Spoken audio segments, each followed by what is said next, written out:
Le retour à l'expéditeur, ce n'est pas un slogan, ni un appel à l'oubli. C'est l'expression de notre confiance en Dieu qui, seul, agira contre nos ennemis. Le retour à l'expéditeur, c'est aussi l'expression révélatrice qui m'a été inspirée par Dieu au moment où je traversais le pire moment de ma vie. J'affrontais une crise existentielle.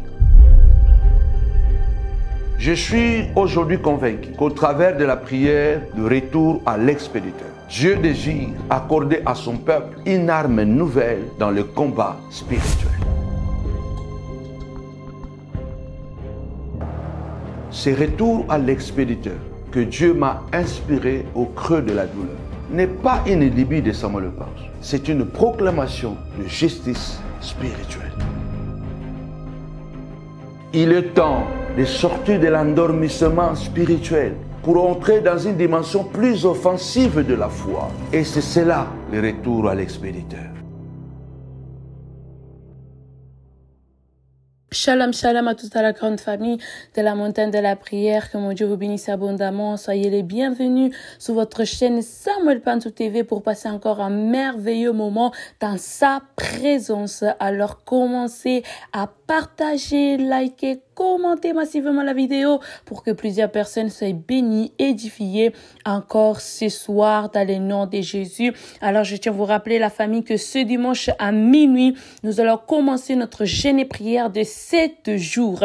Donc nous serons là du lundi au vendredi en prière téléphonique à 4h et du lundi au samedi à 18h, toujours en ligne téléphonique, et du lundi au samedi nous serons sur YouTube à 22h pour passer encore un temps merveilleux dans sa présence. Alors aussi la famille, je tiens à rappeler, vous savez que on a un projet, le projet Retour à l'expéditeur qui va aussi commencer. Donc la série de ce projet va commencer le lundi qui arrive, donc le lundi où nous allons commencer notre jeûne et prière. Alors la première vidéo va déjà rentrer ce lundi. Alors vraiment partagez-la, propagez-la. Vous êtes les montagnards, le projet de la montagne de la prière. Alors ce projet, c'est votre projet. Alors partagez-le vraiment aux familles, aux proches, vraiment à votre entourage, partagez-le dans les noms puissants et glorieux de Jésus-Christ de Nazareth. Alors que mon Dieu vous bénisse abondamment, la famille, et dimanche prochain, donc le dimanche 27 juillet, n'oubliez pas, nous allons clôturer le jeûne et prière avec une action de grâce. Que mon Dieu vous bénisse, la famille. Je laisse la place à l'homme de Dieu. Vous savez, quand vous lisez dans la prière de notre Père, le Christ nous a rappelé cette prière. Il a dit, chaque fois que vous vous mettez en prière, au-delà de tout ce que vous allez demander, mais n'oubliez pas toujours de demander à Dieu le Père, à votre Père, de vous délivrer de malin. Que Dieu nous délivre de malin. Le diable, on ne le voit pas physiquement. Le diable, on ne le voit pas physiquement, mais le diable se manifeste à travers des entités. Il se manifeste à travers des hommes qui sont devenus des esprits. Vous allez voir que Christ, dans Jean chapitre 6, lorsqu'il choisit les apôtres, lorsque il dit que celui qui ne mange de ma chair et qui ne boit de mon sang, il ne peut rien avoir de moi, car mon corps est vraiment une nourriture et mon sang un breuvage. La Bible dit que beaucoup l'ont abandonné. Ils ont dit, mais qui peut supporter un tel message? Beaucoup sont partis, l'ont abandonné. Les 12 sont restés. Et quand les 12 sont restés, curieusement, Jésus dit, et vous, pourquoi vous ne voulez pas tous aussi partir? Et Pierre, qui était toujours très motivé, très émotif aussi, quelqu'un qui aimait parler, qui affrontait les choses, qui les disait, parce que Pierre, ce n'était pas quelqu'un d'hypocrite, ni de vulgaire. Pierre n'était pas hypocrite, ni vulgaire. Il y a des gens qui sont hypocrites, il y a des gens qui sont bavards, mais vulgaires, qui n'ont pas de règles de vie, de règles morales. Mais Pierre était quelqu'un qui parlait, mais pas vulgaire, il avait de règles morales quand même. Alors Pierre dit, où irions-nous, Seigneur? Nous avons compris que tu as les paroles de la vie éternelle. Tu es le Christ. C'est toi qui as les paroles de la vie éternelle. Où irions-nous, Seigneur? Nous croyons en toi. Nous restons avec toi. Alors, je voudrais dire à quelqu'un, peu importe le problème que tu passes, continue à croire à Christ, parce qu'il est le seul qui ne t'abandonnera jamais. Peu importe les lamentations, peu importe les coups bas que tu as déjà reçus, peu importe les interrogations que tu as dans ton cœur, dans ton esprit, parce qu'il nous arrive souvent de nous interroger nous-mêmes et de dire, Seigneur, ce monde est vraiment injuste. Comment? Pourquoi? Comment? Pourquoi? Souvent, ce sont ces deux questions qui reviennent dans notre vie. Comment et pourquoi? Comment? Comment? Moi qui fais ça? Comment? Moi qui marche dans la lumière, moi qui marche dans la vérité, je peux avoir ça. Pourquoi, Seigneur, tu permets cette situation dans ma vie? Jésus regarde et dit, c'est moi qui vous ai choisi, oui, mais l'un de vous est un démon. Moko nabino a elima. Moko nabino a un démon. Jésus nous a prévenu que dans nos familles, dans nos groupes, voire même dans nos églises, dans la société, au bureau, à l'entreprise, il est fort probable et il est possible de marcher, de vivre et de dormir avec les démons humains. Parce que Jésus dit que l'un de vous est un démon. Je prie vraiment au nom puissant et glorieux de Jésus-Christ que Dieu nous délivre de tous ces démons humains. Donc, normalement, je devrais intituler cet enseignement « Délivre-nous de Chiba et Shimei ». Je vais parler de ces deux individus dans les Écritures, dans 2 Samuel, chapitre 16, versets 1 à 13. Je voudrais vraiment aujourd'hui d'abord essayer d'enseigner et de prier en même temps. Il est important. Nous allons voir ces deux personnages, Chiba et Shimei. Ces deux individus qui incarnent vraiment Satan dans leur cœur, dans leur être, dans leur manière d'être faite. Ce sont des Satans. Ce sont des Satans. Parce que vous devez savoir que dans Hébreu, le mot Satan, avant de devenir un nom propre, aujourd'hui attribué directement à Satan, il y a eu un processus d'évolution. Avant que ce nom devienne un nom propre à Satan, il a été d'abord un nom commun. Cela veut dire que c'est un nom, quand on disait Satan, c'était un nom commun qui désignait toute personne qui s'oppose à l'autre. Donc, qui désignait un adversaire ou un accusateur. Donc, quand on parle de Satan, on ne parlait pas directement seulement de Satan comme l'ange déchu qui est à la tête de plusieurs milliers des esprits qui sont devenus des anges déchus, qui est aujourd'hui bien identifié, qui a beaucoup de noms, hein, et chaque nom représente aussi sa nature. Donc, quand on disait Satan en hébreu, ce n'était pas forcément le diable que nous connaissons aujourd'hui en tant qu'esprit satanique qui a quitté le ciel, qui s'est rebellé. Mais Satan désignait normalement tout opposant. Satan était tout celui qui est accusateur, celui qui s'est présenté comme un adversaire. Ça veut dire que pour toute personne qui t'accuse, il est Satan. Celui qui t'accuse délibérément, celui qui t'accuse par haine ou par jalousie, celui qui t'accuse faussement, c'est un Satan. Donc, mutoyo, azoko accuse yo na lokuta, do aza satana. Bibliquement, aza satana. Un jour, je vous parlerai sur la carte d'identité de Satan. Donc, qui est Satan? Satan, c'est celui-là qui s'oppose à votre vie, à votre bénédiction, à votre grâce, sans cause. David dit, dans la prière messianique, il dit, ils me haïssent sans cause. Donc, Satan, c'est quelqu'un qui s'oppose à votre bénédiction, qui s'oppose à votre progrès sans cause. Il y a dans la vie des gens qui s'opposent à nous parce qu'ils ont le droit de s'opposer à nous, parce que nous avons fait quelque chose. Ils ont le droit. Si quelqu'un m'a fait quelque chose de mal, j'ai le droit de m'opposer à lui. Je peux aussi l'accuser, dire que non, il m'a volé. Il a volé mon identité. Il a volé mon argent. Parce que j'ai quelque chose, j'ai un élément qui prouve que je peux aller l'accuser devant le tribunal. Que voilà la preuve, il a volé mon terrain. Il a changé les documents de ma parcelle. Il a dévié mon mari. Il a dévié ma femme. Il a troublé mon foyer. Donc j'ai une preuve, j'ai quelque chose qui me permet de pouvoir l'accuser. Mais toute personne qui accuse l'autre sans fondement, sans rien, donc à la base, il y a seulement la jalousie, la haine, automatiquement cet individu, il est Satan.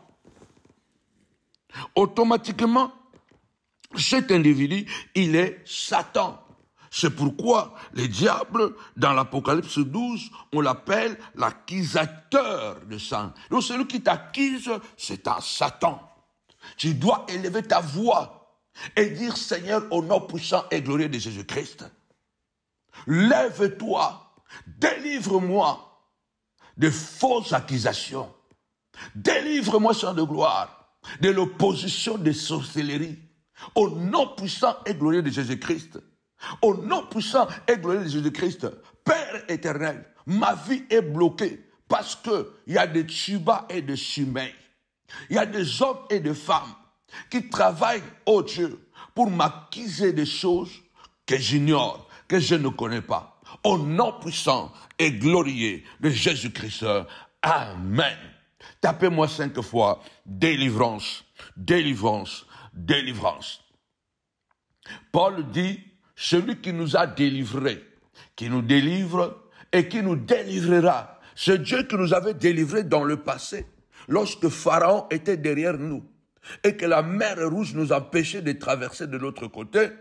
C'est le même là qui va nous délivrer après que nous allons, qui nous délivre après que nous allons traverser la mer Rouge, qui va nous délivrer de serpents brûlants, qui va encore nous délivrer de Balak et de Balaam. C'est le même aussi qui va encore nous délivrer demain devant Amalek et sa bande. Donc notre Dieu est un Dieu de délivrance permanente. Alors, partagez la vidéo. Seigneur, délivre-nous des Tshibas et des Shimei. Alors, prenons la Bible. Nous allons lire la parole de Dieu. Aujourd'hui, ce soir, ce matin, ce midi, peu importe, parce que la montagne de la prière, c'est le monde entier. Vous êtes nombreux dans tout le pays du monde entier. En tout cas, soyez connectés parce que nous allons encore passer un merveilleux moment dans la présence de notre Dieu. Où que tu sois à la maison, au travail, peut-être que tu me suis à l'hôpital, tu me suis peut-être, tu es dans les trains, tu es dans le bus, tu es à pied avec tes écouteurs. Quelque chose de puissant va se révéler encore aujourd'hui à travers de ce message. Nous allons lire la parole de Dieu dans le livre de 2 Samuel, chapitre 16, versets 1 à 13. Lorsque David eut un peu dépassé le sommet, Tchiba, le serviteur de Méphibosheth, vint à sa rencontre avec 2 ânes munis de bâts. Il portait 200 pains, 100 gâteaux au raisin sec, 100 aux fruits d'été, une outre de vin. Le roi demanda à Tchiba, que veux-tu faire de cela? Tchiba répondit, les ânesses serviront pour des montures à la famille du roi. Le pain et le fruit d'été sont destinés à nourrir les jeunes gens, et le vin à désaltérer ceux qui seront fatigués dans le désert. Le roi demanda, où est le fils de ton maître? Tchiba répondit au roi, il est resté à Jérusalem. car il dit, aujourd'hui, la communauté d'Israël, donc le peuple d'Israël, me rendra le royaume de mon père. Le roi dit à Tchiba, tout ce qui appartient à Méphibosheth est à toi. Et Tchiba dit, je me prosterne, que je trouve grâce à tes yeux, ô roi, mon Seigneur. Alors, je voudrais d'abord m'arrêter d'abord à Tchiba avant d'aller avant de parler de Shimei. Tapez-moi 5 fois Tchiba pour que ce nom soit gravé dans votre esprit. 5 fois Tchiba. Donc Tchiba, c'est T-S-I-B-A. C'est simple. Tchiba, c'est T-S-I-B-A. Donc ici, David a eu un coup d'État orchestré par son fils Absalom. Absalom est entré à Jérusalem. Alors David doit fuir Jérusalem. Quand David est monté au trône, pour une petite histoire, et David se rappelait de tous les bienfaits que Jonathan lui avait fait. Il s'est rappelé qu'à maintes reprises, Jonathan avait sauvé la vie à David. Donc, Jonathan était même prêt, lui qui était héritier du roi, il était même prêt de donner la royauté à David parce qu'il croyait à David. Nous avons besoin de nous faire accompagner des hommes comme des Jonathan. Des gens, même quand ils ont la capacité, ils ont le pouvoir, mais ils peuvent aussi voir à celui qui est peut-être encore en bas de l'échelle qu'il a quelque chose. Jonathan est mort avec Saoul. Quand David devient roi, il dit, mais j'avais fait une alliance avec Jonathan. Je voudrais faire du bien à quelqu'un de la famille de Jonathan. Donc, on lui a dit que non, Jonathan a un fils, mais qui est paralytique. Il est à l'O-de-Bar. Il ne marche pas, c'est un tétraplégique. Donc, il a les 2 pieds cassés. Et pendant la guerre, la nounou courait avec lui et puis il était tombé, il s'était cassé les jambes et puis il a grandi tétraplégique.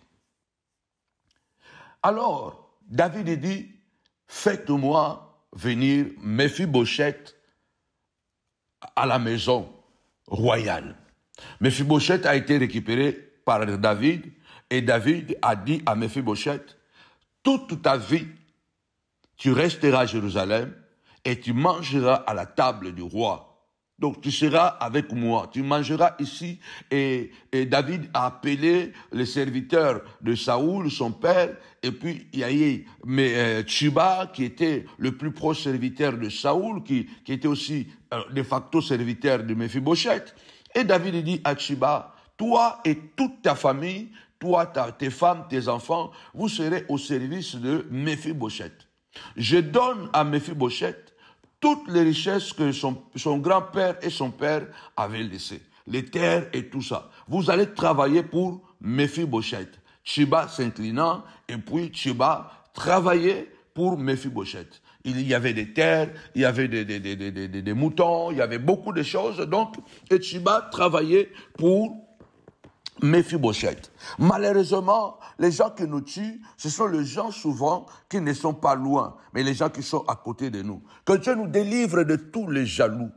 Que Dieu nous délivre de toutes les jalouses. Soyez vraiment prudents parce que la Bible déclare, bien-aimé le Seigneur, Jésus a dit, je vous envoie comme des brebis au milieu des loups. Soyez simples comme la colombe, mais prudents comme le serpent. Soyons vraiment hyper prudents. Quand tu es avec quelqu'un et que tu remarques que son comportement n'est pas trop clair, en tout cas, redouble la vigilance. J'ai toujours comparé, moi, je dis aujourd'hui à vous et à mes enfants biologiques que je veux que vous puissiez comprendre très tôt ce que moi j'ai compris très tard. Il est important d'être prudent. Dans la vie, la relation humaine, c'est comme le code de route, en fait. Lorsque vous êtes un chauffeur et que vous prenez votre volant, il y a un code de route. On ne conduit pas sauvagement. Donc, sur la route, il y a des dos d'âne, il y a des ronds-points. Donc, quand il y a un dos d'âne, tu dois ralentir. Si tu étais à 100, à 50, donc il y a dos d'âne, tu dois ralentir parce que si tu continues à cette vitesse-là, tu vas sauter et tu risques de casser les amortisseurs de la voiture. Et s'il y a le rond-point, tu dois aussi réduire ta vitesse au risque de faire un accident. Au lieu de tourner, tu peux faire un tonneau. Quand tu conduis la voiture, il y a aussi ce qu'on appelle le feu. Il y a le feu vert, il y a le feu rouge, il y a le feu jaune. Donc chaque feu a son importance.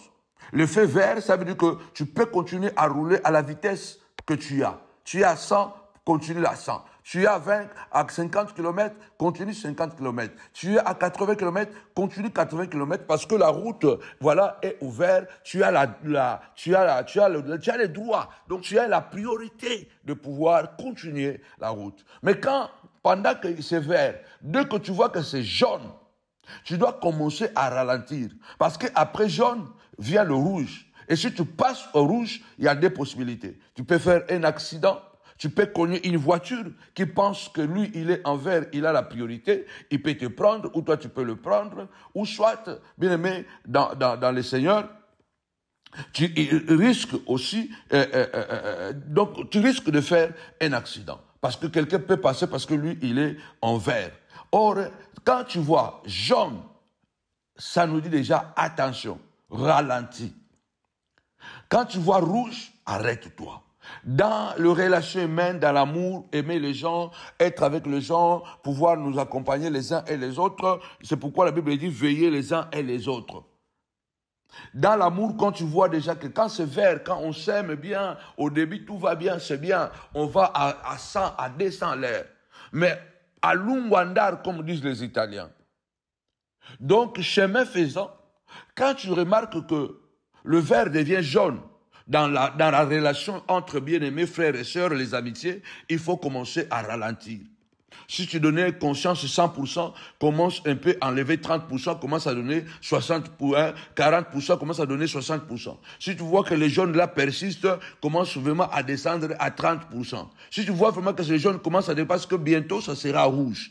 La personne qui ment sur toi pendant que vous êtes bien, il n'y a rien, et qui le ment contre toi, après tu l'attrapes et tu comprends qu'il le ment, en tout cas, fais déjà attention. Sache que cette personne-là n'est pas une bonne personne. C'est déjà un signal, c'est déjà un feu. Que attention. Soko moni kozana mutu boy, camarade na yo, mwasi na yo, mobali na yo, frère en Christ, ndeko na yo zalaka na ye. Mais on comprend de cas que non, à cause de la kao makambo, ou bien à cause de la kayo, soko découvrir rango. À cause de ko yabi que non, na limbisanga na cause que tout ça, cela veut dire que soko bandaki ko raconter makambo na yo, diminuer, confiance plus à la 60%. Ça veut dire que si tu faisais confiance à 100% et que tu te rends compte que c'est quelqu'un qui n'est pas trop sérieux. Tu te rends compte que c'est quelqu'un qui est opportuniste. Tu te rends compte que c'est quelqu'un qui peut, quand il a besoin de quelque chose, il est prêt à tout. Alors, il faut déjà faire très attention. Ne dis pas tout de toi. Faire très, très, très attention.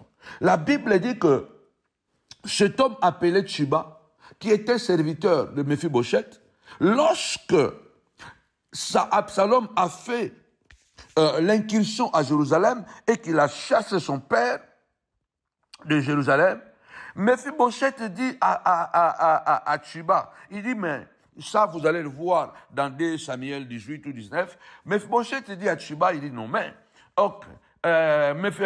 Tchiba, moi c'est David. Comme Absalom entre dans Jérusalem, moi je suis handicapé, je suis tétraplégique. Donc, aide-moi, prépare-moi, parce que Tchiba était serviteur de Méphibosheth. Il dit, bon, il dépendait de lui. Il dit, bon, prépare-moi l'âne, afin que moi aussi, je puisse sortir avec le roi. Je ne peux pas rester à Jérusalem. Mais qu'est-ce que Tchiba fait? Dieu délivre-nous de Tchiba. Beaucoup de gens, bien aimés, sont en train de mourir à cause de Tchiba. Tchiba nzamba la kelayo mabe. Tchiba nzamba boma yo tako boma. Tchiba que Dieu puisse te maudire à Tchiba, toi Tchiba. Un opportuniste, un assassin, Tchiba, c'est un calculateur, manipulateur, assassin. Tchiba, c'est quelqu'un qui est sans cœur. Il était avec Mephibosheth, mais il enviait la position de Mephibosheth. Il était serviteur de Mephibosheth, mais il enviait. Pourquoi Mephibosheth mangeait à la table du roi? Pourquoi David avait restitué tout ce qui appartenait à Jonathan et lui avait donné à Mephibosheth? Il y a des gens, bien-aimés dans le Seigneur, qui sont jaloux de vous. N'ignorez pas ça. Jaloux. Azala kanayo alia kanayo alala kanayo maza jaloux na yo. Alinga kabola munayote. Asepela kane sengo na yote.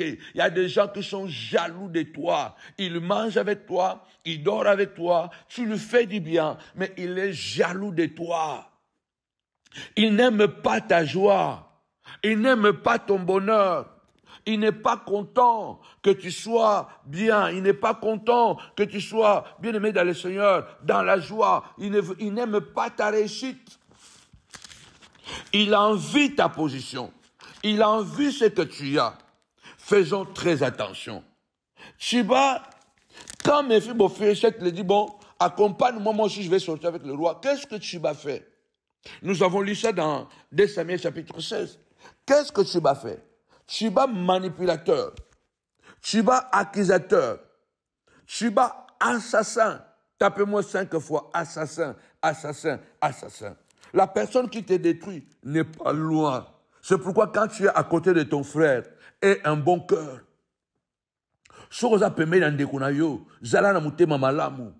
Parce que le diable peut passer par toi et détruire ton frère. Comme il est passé par Caïn pour détruire Abel. Qu'est-ce que Tchiba fait? Manipulateur, calculateur, assassin. Tchiba, il prépare, comme vous avez lu là, il prépare des ânes. Il va charger 200 pains, 100 gâteaux au raisin sec, 100 aux fruits de thé, des outres de vin. Il va devant le roi David avec les richesses de Mephibosheth, parce que lui, il travaillait dans le champ de Mephibosheth. Donc les offrandes qu'il est allé donner au roi David appartenaient à Mephibosheth. Ils utilisent même ton amour pour te tuer. Ils utilisent même le bienfait que tu leur as donné pour te détruire. Veillons et prions. C'est pourquoi la Bible déclare, ne sois pas bon à l'excès. Malheureusement, Mephibosheth dépendait de Tchiba. Que Dieu nous délivre de toute dépendance. C'est pour la liberté que Christ nous a affranchis. Tapez-moi 5 fois liberté, liberté. Ne dépendez jamais de quelqu'un. Ne dépendez jamais de quelqu'un. Ne confiez jamais votre vie entre les mains de quelqu'un. Même si vous n'avez rien, battez-vous vous-même. Soyez prêts à défendre votre liberté. Mephibosheth n'avait pas la possibilité de se défendre parce qu'il avait le bien, mais il n'avait pas les pieds. Il était un tétraplégique. Il était un handicapé. Il ne pouvait pas marcher. Il y a certaines choses que Mephibosheth ne pouvait pas faire. Et le roi avait confié cette responsabilité à Tchiba. Combien de parents ont confié leurs enfants à leurs propres ennemis?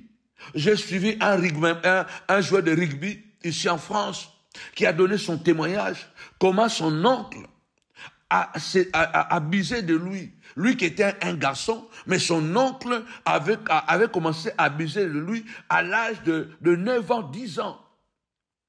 Aujourd'hui, il est devenu un homme fort et tout ça, mais qu'est-ce qu'il raconte? Il raconte que son père, comme il voulait qu'il fasse le sport, et son oncle, celui qui était dans ces milieux-là, et son père allait déposer son fils chez l'oncle, sachant que chez son frère, il ne fera pas mal à son fils, c'est comme son fils. Donc,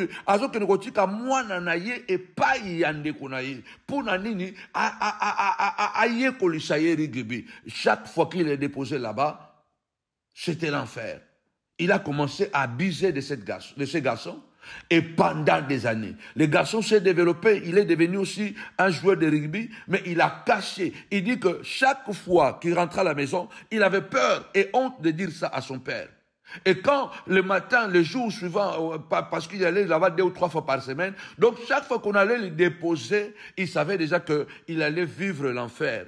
Combien de fois nous tendons la main à ceux-là même qui deviendront demain nos assassins? Moi, je l'ai vécu dans ma peau. Avant de commencer cette prière, je réfléchissais encore, je posais encore à Dieu, Seigneur, pourquoi les gens que j'ai fait tant de bien, ils ne sont pas reconnaissants. Ils sont ingrats.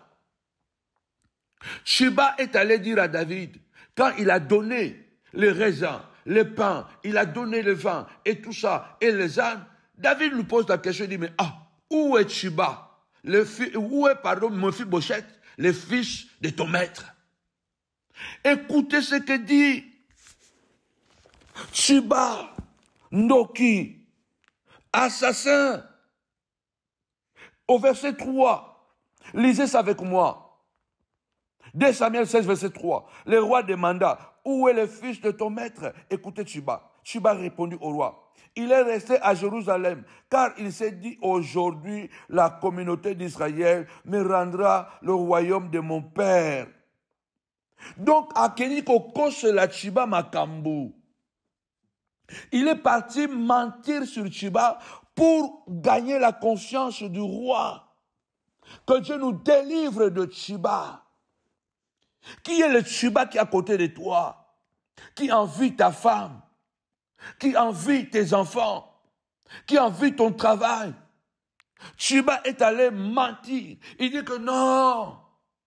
Mephibosheth m'a dit, comme le roi est parti, maintenant la royauté me reviendra. Mais c'est la folie. Comment Mephibosheth peut penser à une telle chose et peut croire à une telle chose? Parce que d'ailleurs David fuit Absalom. Ça veut dire que si Absalom entre à Jérusalem, c'est Absalom qui sera roi. Comment Absalom va donner la royauté à Mephibosheth? Écoutez-moi bien, personne n'est à l'abri des mensonges. On peut te détruire à tout moment. Que Dieu nous délivre, la seule chose, bien-aimés. Soyons prudents et veillons à ce que les gens qui sont autour de nous soient déjà honnêtes. N'étendez pas la main à n'importe qui. David avait fait alliance avec Jonathan. Et il a honoré son alliance, malgré que Jonathan n'était plus là. Dieu honorera toujours son alliance envers toi, envers tes enfants. Mais David a commis une faute. Il a confié l'enfant de son ami Jonathan à un bandit. David ne savait pas que Sheba était un sorcier. David ne savait pas que Sheba était un démon manipulateur, Satan. Parce que celui qui accuse quelqu'un à tort, c'est un Satan. C'est un accusateur, c'est un Satan, un manipulateur, un diffamateur, c'est un Satan. Donc Sheba est parti diffamer Mephibosheth auprès du roi, l'ami de son père, qui lui a fait tellement de bien et qui lui a mis en sécurité. La Bible déclare que David, sans y réfléchir, comme je vous dis que le diable est terrible, personne n'est à l'abri de l'erreur. Il y a toute possibilité que Sheba a menti. Il voulait obtenir quelque chose de David. Il enviait les terres. Il enviait le mouton, le bœuf et les ânes qui appartenaient à Mephibosheth. Lui qui était serviteur de Mephibosheth, il enviait. Que Dieu nous éloigne de toute mauvaise personne aînée, jaloux, enviée. Bien-aimé, si vous êtes en train de m'écouter et que vous enviez les gens, vous n'êtes pas loin de les tuer, de les assassiner, parce que c'est l'envie qui engendre souvent le péché. L'envie engendre le péché. La convoitise. Écoutez, Sheba convoitait la richesse de Mephibosheth. Si tu es là, tu convoites la position de quelqu'un au travail, tu n'es pas loin de le diffamer, tu n'es pas loin un jour de l'empoisonner, tu n'es pas loin un jour de pouvoir le détruire. C'est pourquoi Jacques dit, si quelqu'un est tenté, qu'il ne dise pas que c'est Dieu qui le tente, que chacun de nous est tenté par sa propre convoitise. Et la convoitise engendre quoi? Le péché. Et le péché, quand il est consommé, engendre la mort. La convoitise est un péché grave. Dans les 10 commandements, le dernier commandement, c'est la convoitise que Dieu interdit.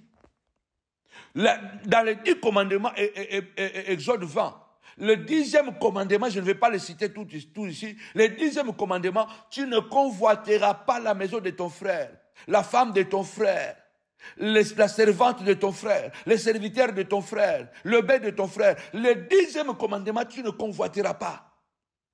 On a des gens autour de nous qui convoitent leurs frères.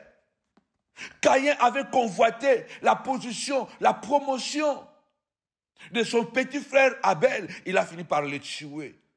Tsheba est allé mentir au roi parce que il désirait, il convoitait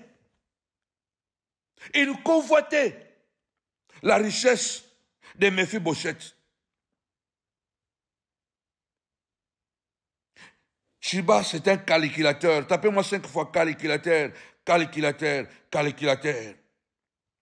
Pour donner la crédibilité à son mensonge, il s'appuie, parce qu'il sait que Méphibosheth, c'est le petit-fils de Saoul. Donc, il est dans la lignée royale. Ça veut dire que Méphibosheth aussi peut aussi prétendre la royauté, parce que c'est un descendant du roi. Donc, c'est un calculateur. Il ne parle pas au hasard.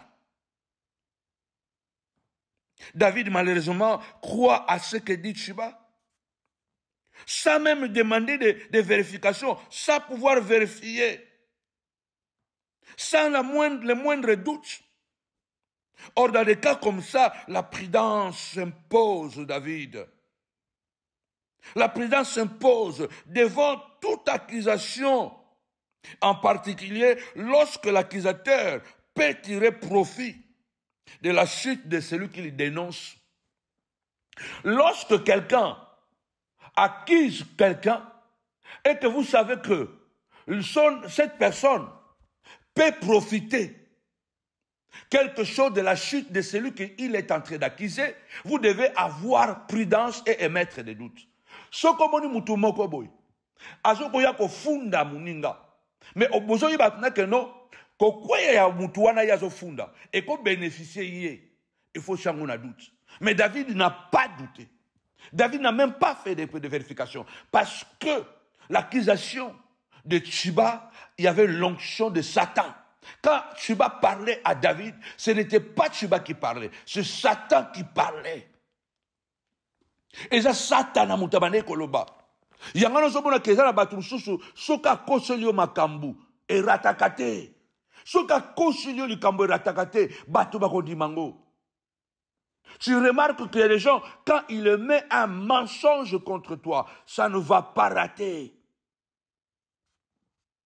Tsheba accuse Méphibosheth que Méphibosheth est en train de réclamer la royauté après le coup d'état d'Absalom. C'est curieux, c'est bizarre. Mais ce qui est encore beaucoup plus curieux que David croit à ces mensonges. Et il jure tout de suite que toute la richesse de Méphibosheth te revient désormais. David a réfléchi a chepé douté. Mbalamoko a prêté serment. Mbalamoko a juré. A dit que non. Le col à Méphibosheth a réclamé royauté. Alors, richesse nyonso ya Méphibosheth comme yayo. David dit comme Méphibosheth a réclamé la royauté. Alors, je te donne en tant que roi. Je te donne toute la richesse que j'avais donnée à Méphibosheth. Et regarde Tsheba. Tsheba s'est prosterné. Regarde comment les menteurs sont des manipulateurs. Des menteurs sont des hommes sans pitié, sans froid. La diffamation, c'est dire une fausseté. C'est dire une fausse accusation qui porte atteinte à l'honneur d'un individu. Il accuse Méphibosheth. Lève ta voix, déclare, Seigneur de gloire, je viens accuser ceux qui m'accusent. Comme la veuve était allée devant le tribunal, accuser ses détracteurs. Elle lui disait, je veux la justice à ma partie adverse. Lève ta voix, déclare ce matin, ce soir, je veux la justice, Seigneur de gloire, que ceux qui m'accusent soient accusés au nom puissant et glorieux de Jésus-Christ. Oh Dieu, je connais quelqu'un qui a perdu sa femme. L'autre, il a fait l'AVC à cause de la diffamation, car son honneur a été traîné dans la boue. Oh Dieu de gloire, au nom puissant de Jésus-Christ, la Bible déclare, point de paix pour le méchant, que les tubas de ma vie, papa, soient frappés par le feu de El Tabera, que le tuba de ma vie, sang de gloire, soit fouetté avec un fouet de fer, que le tuba de ma vie, sang de gloire, soit sang de gloire, envoûté par les esprits méchants venant de l'Éternel, qui aient la folie. Loba pena nzambe, ba tuba nyoso ya vinanga, ba tuba ya vinanga nzambe, beta bango. Combien de gens sont morts? Combien de gens sont morts à cause de la diffamation? Tchuba, c'est un diffamateur. Je ne parlerai même plus de Shimei. Tchuba, c'est un diffamateur. Combien de gens réussissent? Tchuba est devenu beaucoup plus riche parce qu'il a diffamé Méphibosheth auprès du roi David. Combien aujourd'hui ont de grands ministères parce qu'ils ont assassiné leurs collègues. Ils ont détruit l'honneur de leurs collègues, de leurs frères. Combien aujourd'hui sont riches? Mais cette richesse sent mauvais parce que ils ont détruit la vie des autres. Par mensonge, les autres ont couché avec les femmes de leurs frères pour avoir le pouvoir. Les autres ont détruit, bien-aimés dans le Seigneur, ils ont détruit les foyers. Ils ont détruit les personnes qui les ont bénies. Tchuba a prospéré. Mais sa prospérité avait le sang. Sa prospérité avait le sang de Méphibosheth. Comment David peut croire à un tel mensonge, à une telle diffamation? Le roi comme lui, malgré qu'il était dans un état critique, il fouillait Absalom. Parce que quand le diable frappe, il frappe au moment opportun. C'est lorsque tu es dans le désert, pas quand tu as commencé ton jeûne et prière. Il viendra quand tu seras fatigué. Tu as l'onction mais tu es fatigué. Tu as l'onction mais tu as faim. Satan a yaka te tango au bandit. Satan a yaka tango yo okei na désert. Tango silisi jeûne na yo. Otondi sami n'est pas quoi, mais ozananzala. Otondi sami nanguya, mais ozananzala. La Bible dit, Jésus était entré rempli du Saint-Esprit. Quand il a terminé son jeûne et prière, il était revêtu de l'Esprit, mais il eut faim. Il y a beaucoup de gens qui ont l'onction authentique, ils n'ont pas l'argent. Mais ils en ont. Mais malheureusement, avant qu'ils puissent prospérer, si vous avez un Satan à côté de vous, la Bible dit que Satan est venu quand Jésus, rempli du Saint-Esprit, revêtu du Saint-Esprit, au sommet de la puissance, mais Jésus manque de tout. Il n'a pas quoi manger. Il a faim. Il doit attendre l'intervention des anges. Nous autres là, nous avons vécu ça. L'onction que nous avons dégagée, ça fait plus de 20 ans, 25 ans, 30 ans. L'onction que nous avons dégagée, si on n'avait pas de Satan à côté de nous, aujourd'hui peut-être on serait encore beaucoup plus loin. Heureusement, on n'a pas changé le pierre en pain. Heureusement, quand on nous a proposé, ordonne que ce pierre se transforme en pain, j'avais refusé de changer le pierre en pain. Heureusement, quand on m'a demandé, saute, il est écrit que Dieu ordonnera ses anges. Heureusement, j'ai refusé de tenter Dieu. Quand on m'a dit que tu n'as pas besoin de souffrir, tu peux seulement te prosterner, faire seulement un petit rituel, tu auras la richesse, j'avais refusé. Méphibosheth frappe au moment où il sait que David n'est pas capable de pouvoir analyser la situation convenablement. Mon Dieu, que Dieu nous délivre de Méphibosheth, de Tsheba. Tsheba, un assassin. Tsheba, un Satan. Je vous ai dit que le nom Satan en hébreu, au départ, c'était un nom commun. Avant d'être un nom propre, c'était un nom commun. Donc, en hébreu, quand on disait Satan, ça ne voulait pas dire directement Satan comme nous le connaissons aujourd'hui. Les dragons, le serpent ancien, le diable. Non, quand on disait Satan, Satan c'était tout celui qui était accusateur. Donc toute personne qui t'accuse, toute personne qui s'oppose à ton élévation, à ta bénédiction, toute personne qui va t'accuser faussement, on l'appelait Satan. Cela veut dire que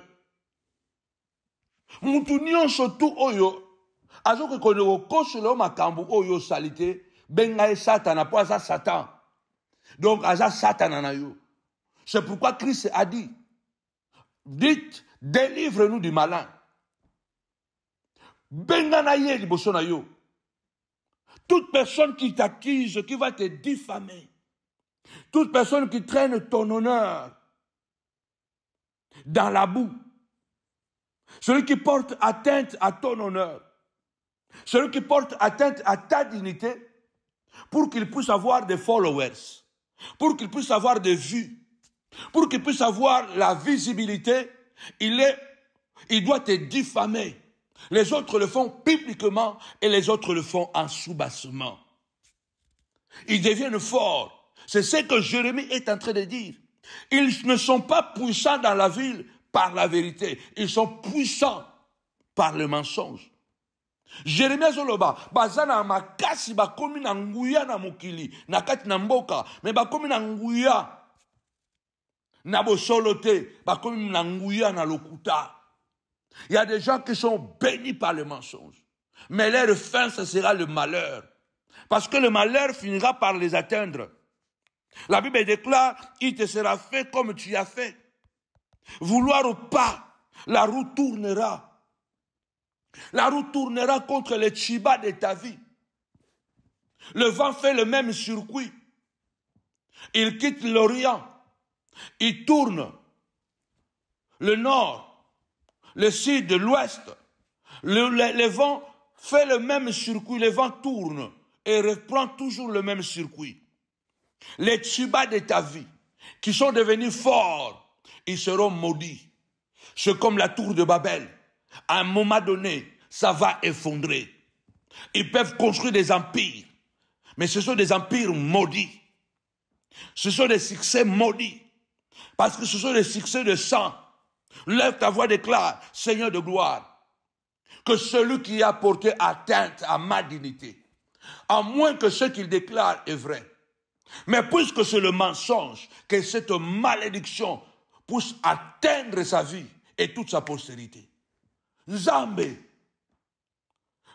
elakelimabe, elandachiba, naye, nabakitami naye. Je connais une maman, en Angleterre, peut-être même nous aurons la grâce un jour de les voir ici avec son mari. Et elle m'avait appelé, ça faisait des années. Elle m'avait appelé pour me dire son calvaire. Elle connaissait une fille à Kinshasa. Elles habitaient dans la même rue. Et comme nous savons, comme nous on a grandi en Afrique, donc le papa du voisin c'est ton papa, la maman de la maman de voisin c'est ta maman. Donc c'est comme ça qu'on a grandi. Et puis il y a des familles qui se sont tellement rapprochées et qui deviennent vraiment une famille. Vous n'êtes pas de la même famille biologique, mais l'amitié devient vraiment famille, comme la Bible déclare. Un frère, un ami proche, il est plus qu'un frère éloigné. Na Congo, na Angola, na Afrique, tokomaka na batu tubosangani na bango pembeni, bobota minze place moko, bokoli place moko, donc yaya ya camarade na yo, aza yaya na yo, mama ya camarade na yo, aza mama na yo, papa ya camarade na yo, aza papa na yo, et puis tokoma pe na ba petite sœur mususu, ben na petite sœur, ba tukutu bakasaka ke petite sœur na yo, mais aza petite sœur na yo biologique te, a petite sœur ya quartier, bokola te nga pai moko do bokoma famille. Donc tu grandis avec, comme c'est comme ça en Afrique, tu grandis avec quelqu'un, donc vous devenez vraiment petit frère et grand frère, petite sœur et grande sœur. Les gens croient même que vous êtes biologiquement de la même famille, mais rien du tout. Mais parce que vous êtes tellement fusionnels à cause seulement de la proximité de ceux que vous êtes nés et grandis ensemble. Et cette maman avait une petite sœur comme ça, qui n'était pas biologique, mais qui était une petite sœur du quartier, mais qui était devenue comme sa propre petite sœur. Qu'est-ce qu'elle fait? Elle envoie tout ce qui est nécessaire, met tous les documents en jeu et fait venir cette petite sœur du quartier à Londres, en Angleterre, pardon. Je ne sais pas si à Manchester ou à Birmingham. Elle le fait venir. À Bengisi, petite sœur Wana, il y a quartier, mais elle fait venir cette fille-là, qu'elle considérait sa propre petite sœur, mais qui n'était pas biologique. Elle arrive à la maison. Elle sait que c'est sa petite sœur. Le mari aussi sait que c'est la petite sœur de sa femme. Elle commence à vivre à la maison en attendant qu'elle puisse prendre ses repères en Angleterre. Cette fille-là commence à sortir avec le mari de cette sœur qui était, entre guillemets, sa grande sœur. Le comble est qu'ils étaient un couple pastoral. Donc le mari était pasteur, elle était maman pasteur. Cette fille-là commence à sortir avec le pasteur dans la maison. Ça devient tellement insupportable, les enfants se rebellent et elle assume ça. Le diable entre en jeu. Le pasteur même quitte la maison, il va prendre une maison avec cette petite sœur-là, fait d'elle sa femme, abandonne sa femme, maman pasteur, avec les enfants.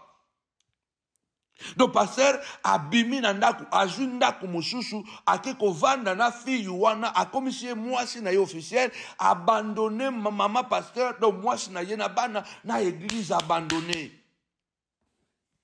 Regarde bien aimé les gens que nous pouvons aimer bien aimé Seigneur, que les gens que nous pouvons rapprocher auprès de nous qui peuvent devenir de tchibas, de manipulateurs sans pitié. Tu croupis, tu gatinais là-bas ou tu croupissais là-bas en Afrique, dans la boue. La personne qui n'est même pas ta grande sœur biologique, mais qui t'aimait tellement te fait venir chez elle et tu touches, tu détruis son foyer, tu détruis l'église, tu détruis le ministère. Faisons très attention. Il y a beaucoup de tchibas autour de nous. Et nous-mêmes, faisons attention de ne pas devenir des tchibas. De ne pas devenir des tchibas. Je ne parlerai pas de Shumei aujourd'hui, mais je parlerai de Shumei demain. Les accusateurs. Seigneur, délivre-nous de tchibas. Délivre-nous de tchibas, l'ennemi. Un calculateur, un manipulateur, un assassin. Qu'est-ce qui s'est passé, bien-aimé dans le Seigneur? Il n'y a rien de caché qui ne doit être connu, ni de secret qui ne doit être révélé. Déclare avec moi, révélation, révélation. Seigneur, expose les tchibas de ma vie. Nzambe, expose ma tchiba ya vie nangai. Mutu nyonso oya difamanga, oya koselanga makambu, sans cause. Nzambe, expose ye. Ils me haïssent sans cause. Je les ai tendu la main. David dit, dans Psaume 41, comme nous avons vu hier, quand ils viennent auprès de moi, ils prennent un langage flatteur. Ils sont médisants. Ils veulent m'écouter, de parler. Et quand ils sortent auprès de moi, ils vont raconter des mensonges dans le but de me nuire. Quand mourra David? Quand disparaîtra David? Et David dit, je ne mourrai pas, je vivrai. Je témoignerai la grandeur de Dieu. Je saurai que tu m'aimes, Seigneur. Quand tu bats, ne triomphera pas. Nzambe lokuta et longate. Que ces tubas, nous les chassons de nos églises. Nous les chassons de nos familles. Nous les chassons de partout au nom puissant et glorieux de Jésus-Christ. Que les tubas tombent. Que les tubas tombent et que Dieu le rend selon leurs œuvres. Lorsque Absalom est mort et que David est revenu à Jérusalem, Méphibosheth se fait aider et se présente devant le roi David. Le mal est déjà fait. Le roi a prêté un serment face à un Tchiba menteur, manipulateur, jaloux, qui a convoité toujours les biens ou les richesses de Méphibosheth, qui n'a jamais été d'accord que David puisse faire du bien à Méphibosheth. Il y a beaucoup de gens qui ne sont pas d'accord que les gens puissent t'aimer. Quelqu'un qui était tout proche de moi, il est allé jusqu'à demander à ma femme, qu'est-ce que le prophète fait pour que les gens l'aiment comme ça? Pourquoi le prophète attire les gens facilement? Je ne sais pas qu'est-ce qu'il a fabriqué dans le monde spirituel, mais un jour, il en payera le prix. Il y a des gens qui ne sont pas d'accord que les portes de votre vie s'ouvrent. Il y a des gens qui ne sont pas d'accord que les gens puissent vous aimer. Il y a des gens qui ne sont pas d'accord que vous puissiez récupérer ce qu'on vous a arraché. Il y a une alliance entre Jonathan et David. Jonathan est parti, mais l'alliance est restée. Méphibosheth bénéficie la richesse qui découle de l'alliance de son père Jonathan et David. Nous avons l'alliance avec Dieu. S'il y a une grâce qui vient et que je suis préféré de quelqu'un et qu'une personne veut me faire du bien, pourquoi tu veux fermer cette porte? Pourquoi tu veux me diffamer pour que les gens puissent me haïr? Pourquoi tu veux me diffamer pour que les gens ne m'acceptent pas? Pourquoi vous devez diffamer les gens, publiquement faire des vidéos, insinuer, appeler les gens de tous les noms, insinuer pour créer des doutes dans le cœur des gens envers les personnes que Dieu veut bénir? Mais personne ne peut arrêter Dieu. Pourquoi? À cause de jalousie, à cause de l'envie, à cause seulement de la convoitise, tu veux seulement être plus que ton frère. Tu n'aimes pas sa joie, tu n'aimes pas son bonheur. Il y a des gens, tu vois quelqu'un qui n'aime pas ton bonheur. Dis-lui, foute-moi la paix. Les manipulateurs, on les connaît. J'ai pleuré pour des gens quand ils souffraient. Je les ai tendu la main, je les ai nourris, j'ai prié, seul Dieu connaît et ma femme, comment je pleurais pour qu'ils réussissent. Et quand ils ont réussi, je suis devenu jaloux. Oh, mais je pleurais, je vous tendais la main. Je voulais que vous puissiez réussir parce que je savais que vous aviez le talent. Si moi j'étais quelqu'un de jaloux, de haineux, je n'allais pas pouvoir vous pousser que le talent explose. Je vous ai aidé d'exploser. Aujourd'hui, au lieu de me tendre la main, je suis devenu jaloux. Quand David revient à Jérusalem, la Bible dit que Méphibosheth se présente devant David. Depuis que David était parti, je ne sais pas combien de temps il avait fait dans l'exil en fouillant Absalom, Méphibosheth n'avait pas changé les habits. Méphibosheth n'avait pas peigné les cheveux. Méphibosheth était tellement sale parce qu'il était abandonné à son sort. Les serviteurs qui étaient à son service parce qu'il était tétraplégique, il ne pouvait pas faire certaines choses. Les gens qui devaient l'aider l'ont abandonné. Je crois que Tchiba, dans son esprit, il se disait, moi je ne vais pas tuer Méphibosheth physiquement, mais je vais le tuer moralement et spirituellement, je vais le tuer. Je vais l'accuser auprès de David et David va le tuer. Je vais l'accuser. Nous allons l'abandonner à Jérusalem. Comme il y a la guerre civile qui est arrivée à Jérusalem, il y a des gens qui meurent à Jérusalem dans cette guerre. Donc, certainement, Tchiba va mourir de ça. Il y a des gens, bien aimés du Seigneur, ils ne viendront pas avec des pistolets. Ils créeront des systèmes pour que tu tombes, pour que tu meurs. En fait, ils disent que ce n'est pas nous, c'est lui-même. Or, c'est eux qui ont touché ta dignité. C'est eux qui ont poussé les gens de pouvoir te haïr. C'est eux qui ont poussé les gens de pouvoir t'empoisonner. C'est eux qui ont mis l'arme dans la main des gens pour qu'on te fasse du mal. Ce sont eux le main noire ou la main noire. Les manipulateurs, les assassins, les tchibas, les diffamateurs. David regarde Mephibosheth et dit, mais pourquoi tu n'es pas venu avec moi, Mephibosheth? Et Mephibosheth qui dit au roi, mais roi, mais j'ai dit à Tchiba, Naipsi Tchiba bongisinangai cheval, pour n'engager na kotika na Jérusalem te, fona kende na roi. Tchiba abimi na ndaku, na mona le susu Tchiba te, ki le londingo zongi boye, Tchiba na yeba kota kenda te. Mephibosheth dit, roi, les jours où tu pars, tu quittes Jérusalem, j'appelle mon serviteur Tchiba. Je lui dis, prépare-moi l'âne. Moi, je sors de Jérusalem, je vais accompagner le roi. Et Tchiba sort de la maison, moi croyant qu'il est allé me préparer l'âne pour que je parte avec toi. Je n'ai plus jamais vu Tchiba. Tchiba a disparu jusqu'à aujourd'hui que je viens auprès de toi. David il dit, c'est vrai. Malheureusement, je fais un serment à Tchiba que je lui avais donné toutes tes richesses que je t'avais confiées, que je t'avais redonnées qui appartenaient à ton père. J'ai donné ça à Tchiba. Malheureusement, la parole du roi, c'est la loi. J'ai juré, j'ai prêté serment, je ne peux plus revenir.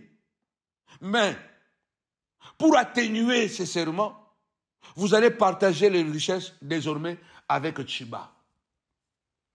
Mephibosheth dit, roi, azwa ka nyos, azwa na kindoki na ye, lokola linga kiango, azwa kaka. Roi, tikila yango, na lingi yango kutusute, lokola kako zongi na yo, ozana kimia, na kolia na table na yo, na kanga suna posa ba richesse wanate, Tchiba, azwa ngo kana bana na ye. Mephibosheth dit, non, roi, je ne veux plus même ça, qu'ils prennent tout ça. Je n'ai plus besoin de ces terres, des chevaux, des ânes, de bœufs, de fruits. Je ne veux plus ça, que Tchiba prenne tout.